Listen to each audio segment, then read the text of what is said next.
we had a dream. We were sipping whiskey neat, highest floor of the Bowery, and I was high enough. There along the lines, stopped seeing eye to eye. We were staying out all night, and I had enough. No, I don't wanna know where you've been or where you're going. I know I won't be home, and you'll be on your own. Who's gonna rock you through the dark side of the morning? Who's gonna rock you when the sun won't let you sleep? Who's waking up to drive you home? Okay guys, so we're just gonna get right into it with the Tarte Shape and Tape in the tone light medium. We're using this as an all over eyeshadow base. This is one of my favorites, if not my favorite up to now, and I'm using the Pro Beauty blender to just blend that out into the eyes, all over the lid, under the brow bone, just everywhere. I love this, love it. And now we're using the Wet n Wild pressed powder and a Laura Mercier puff just to set all the concealer down, create a very nice soft canvas. Now we're going in with the new Soft Glam palette by Anastasia Beverly Hills. We're going into the shade Sienna first. It's a very beautiful kind of a dark brown chocolatey color, but what I love about it is it's so easy to blend out. As you can tell, it started out a little bit dark and intense, and then bam, look at that, it's really nicely blended out. It kind of looks like a milk chocolate with like a lot of milk, to be completely honest. It lends itself to be blended out in a very, very beautiful way, and it's not like time consuming or anything. I love the quality of these shadows.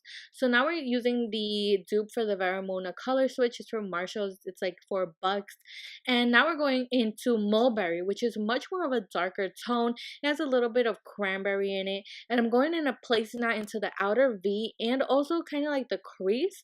Not really transition, more of the crease. We just want to deepen up that transition a little bit, and we're placing this color especially on the outer V and the inner corners of the lid, and this is just going to create more depth to the eye. Now we're going into Tempera with a different brush, and we're using this under the brow bone just to give it that highlight, you know, that intensity where the light hits it, and it looks really beautiful. And at the same time, we're kind of blending it with Sienna as well. That's why we added a little bit more of Sienna into the crease, just so those two colors really mesh and create a beautiful kind of gradient of colors. Now we're going back in with the shade Mulberry and just deepening up the intensity on the outer V and the inner part of the lid, just because you kind of lose some with fallout, because this palette definitely does have fallout. We're going to the Wet n Wild concealer, and we're using this on the center of the eyelid, and this is because I'm placing an eyeshadow on top and I really want it to pop, so concealer really helps with this. Now I'm going to tell you the next part is kind of like a fail, but I didn't want to exclude it from the video. I wanted you guys to see how sometimes the eyeshadow look you're going for, it doesn't work out. A certain technique might not work out, but you can still overcome and just think of creative ways to fix it. And so I'm going into the Jaclyn Hill palette with the color Jada, and this is the color that I really wanted in the center. I wanted to create this different kind of a look, just like some intense green with like a kind of more neutral eye. But as you will see, it just doesn't work. The pigment kind of sticks to the concealer, which is what you want, but it kind of comes out patchy. If you will notice, some of the intensity is more in some spots than others, and the others, like I was trying to build it up and it just wasn't building up. As I was building up, I noticed that it did build up in some parts, and others it kind of like took away some product. It was just really uneven and patchy, and I did not like the way it looked. I was trying to be patient, but what I ended up doing was I took a little bit of Mulberry, tried to deepen up the outer corner and the inner part of the lid just to see if that helped. But then I noticed that Mulberry really picked up where the concealer kind of ended, the Wet n Wild one, and it was just looking muddy, messy. It was kind of looking like really patchy, so then I was like, you know what, let me deepen up that Mulberry shade with some more concealer on the edge, see if that works. Now this one I feel blended out a lot better than the Jada shade that's in the center. Like it actually kind of built really blended better, but still it was really bad. So what I ended up doing was taking the Stila Cosmetics Glitter and Glow Magnificent Liquid Eyeshadow, and I put that into the center of the lid, and oh my god, that fully covered that Jada shade, took it right out of the like center of the lid, covered it completely, and it gave me this different, very kind of iridescent, like out of the space kind of look, and I am in love with it. I love the way this totally transformed the look into something I wasn't expecting, something I wasn't trying to do, and it just, oh my god, it left me mesmerized. It looks so beautiful. This shade is called Into the Blue. Then I just took a Neutrogena makeup removing wipe, clean up the edges. I really like to have a sharp edge. And then I went back with Mulberry into like kind of like all the edges, into like a little bit of the crease, the inner part of the lid, the outer part of the lid. And then I took a little bit of Mulberry, like just what was left over on the brush, didn't add any more product, and just kind of added it to the transition, and it really gave me a beautiful gradient. Now with the Physicians Formula Lash Boosting Serum Eyeliner, I am taking that and I'm creating a beautiful kind of cat eye look.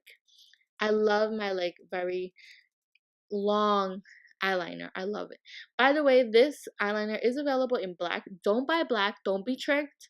Buy ultra black. Ultra black, oh my god, it's beautiful, so black, and it glides over the Stila glitter so beautifully.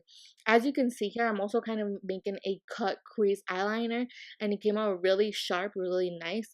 This one came out perfect, I have to say. Just fixed the like kind of like the bottom edge, as you can see a little bit. Didn't need that much tweaking. And here is me doing the other eye. Now I'm not gonna lie to you, the other eye was a little bit harder. It's always harder with the one of the eyes, depending what kind of hand you are, like left-handed, right-handed. One of your eyes tends to be harder, and I think it showed a little bit like on the center of the lid on top. The line wasn't as sharp, but you know what? I dealt with it. I got over it. And so then I went in with the NYX glitter liner in silver, and I applied that right into the brow bone. I thought that gave it a nice little highlight that really went well with the actual eyes. And here is me after I put the foundation on, the highlight, the lippy, and this highlight, oh my god, it is bombing. It is the Wet n Wild highlighter in Boozy Brunch. They have it available still. They just changed the packaging and the name. This one's really old. So now we're going back into the Soft Glam palette. We're taking Sienna. Once more, we're applying it right under the lower lash line. And then we're taking Fairy. And Fairy is going to be the center of attention. It's going to be what makes your eyes like say, look at me, like bam. And as you can see, I went a little bit overboard. As you can see by my eye reaction, like you could totally tell. I was like, oh my god, damn, what the heck did I do? I tried to go in with Sienna again, trying to fix my mistake there, just adding it into the inner part of the lid, and as you could tell, it kind of worked a little bit, not the best. I should have applied a little bit less of Fairy, especially on that eye right there, but I didn't. But you know what? I got over it once again, because compared to how it was with the Jada shade, it was a lot better this time. So now I'm taking Jada, which is the one that I was hating for like the middle part of the video, and I applied it under the lower lash line on the outer part, on the outer half of it, because I still really wanted that color. I don't know, I wanted to use that color, and so I did use it. Now I went in with Twerk, and I used that on the outside, just like on the out, like 1/3 of the lower lash line, and just added a little bit of purple there, and just kind of like gave it like a little bit of a rainbow look. And now I used another Stila Magnificent liquid eyeshadow, because I can never have enough glitter, and this is in the shade in Karma. It's my favorite to use in my inner corners, and it just says, hey, look at me, yes, I'm the center of attention, look at me. And that is how the look looks, you guys. Let me know what you think. Oh my god, did my cell phone really just ring? Oh, what else? Let me know what you think. Comment down below. Give it a big thumbs up if you like it. You want to see more tutorials. Let me know what kind of color combinations you want, or maybe palettes you want me to like use in future looks. And that's about it, guys. See you in the next video. Love you. Don't forget you're beautiful, and makeup just enhances it. And yeah, see you in the next video. Bye, guys. Mwah. Besos.